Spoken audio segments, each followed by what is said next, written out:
Вы на канале Таджикистан News 24. Подпишитесь и ставьте лайки. Свежие новости здесь. Число зараженных коронавирусной инфекцией в Таджикистане перевалило за 3000. Министерство здравоохранения и социальной защиты населения АРТ сообщает, что по состоянию на 19 часов 25 мая в стране выявлено 3100 человек с диагнозом COVID-19. От болезни вылечились 1395 пациентов, скончалось 46 человек.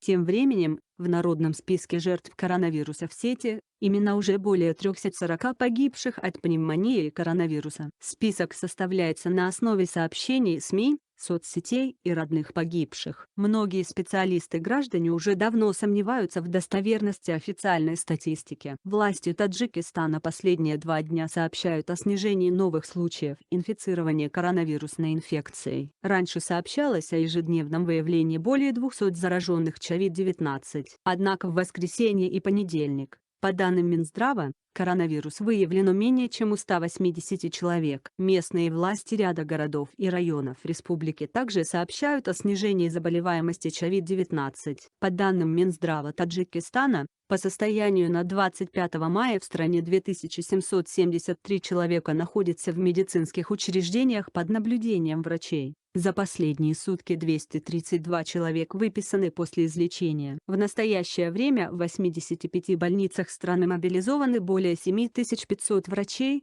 25 тысяч средних медицинских работников, которые занимаются лечением больных, говорится в сообщении здравоохранительного ведомства.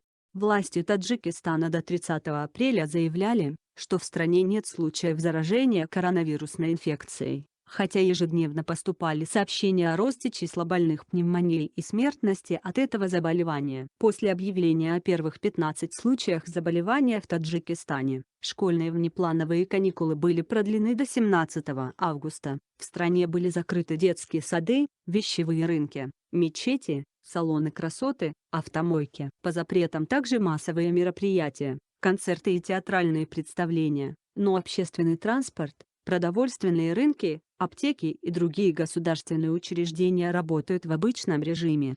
Власти Таджикистана так и не объявляли в стране всеобщий карантин, но многие жители ушли в самоизоляцию и стараются выходить из дома только в случае необходимости.